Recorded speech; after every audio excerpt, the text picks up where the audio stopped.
Raphael. Yes, Good evening. yes. Good to have you here. Good to be here, man. And Good I to was be just telling, your show rocked. It kicked ass. Thank you, man. Yeah, we had a real good time, man. It's a lovely audience. So many great musicians here. You know, so you gotta have fun up there. First thing I thought when I saw your, I think, second song, first thing you did when you started was take off practically everything.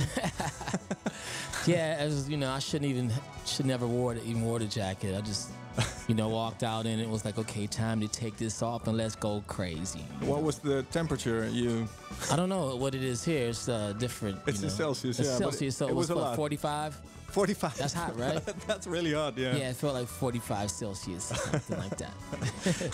But it didn't matter. The show rocked. You did a lot of songs of your new album, Stone Rolling, which is kind of the same, but kind of different. Yeah, a little from different. Your what happened musically?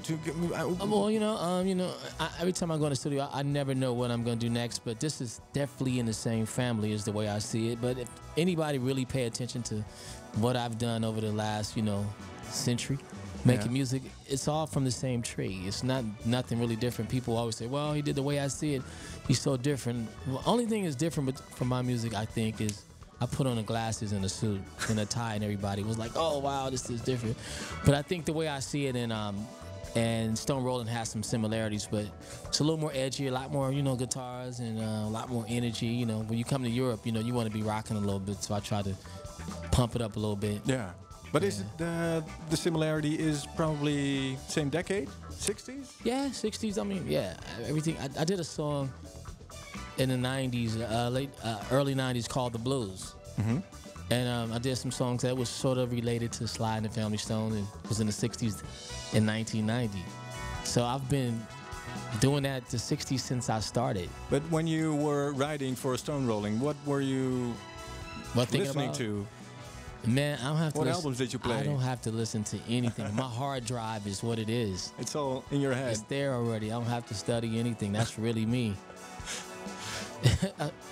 But I do like a lot of other type of music, but when you pick up a guitar, it's just the things that you should play on the guitar. That's what it feels like. And that's what happens. Yeah, that's what happens, really. I feel bad sometimes. I'm just killing people with the 60s and the early 60s, but I could keep doing it forever.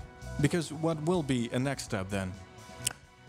That I don't know. I have to get in the room by myself, sit down, look at the speakers, look at my guitars, and say, what do I want to play when I go back out on the road? Because when I travel and play in front of people, that's really my life. This is not like a joke or a game. This is like valuable time, so I have to really think about what I want to do. But whatever it is, I'll make sure that I have fun and the audience have a great time. Because your album was released, was it in January this year? In January, yes.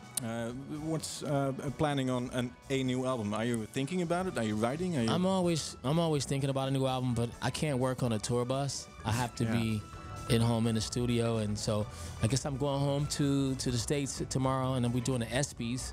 The ESPYs is like the big sports channel. I'm doing that for like a day, and then I fly back in 4 days to Belgium and finish the rest of the European tour. And then in October I come back with and open up for Lenny Kravitz in Europe. Wow. Yeah.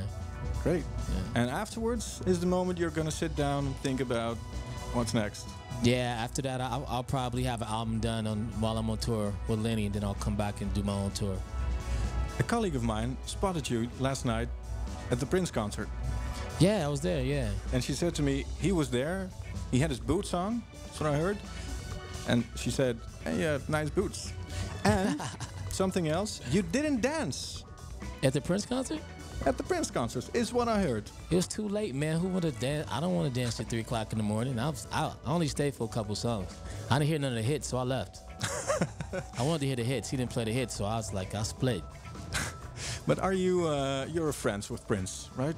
Yeah, definitely a fan. I played for Sheila E. and Prince when I was like 18 years old. And, was yesterday night preparing for what you're going to do tonight at the Prince concert, perhaps?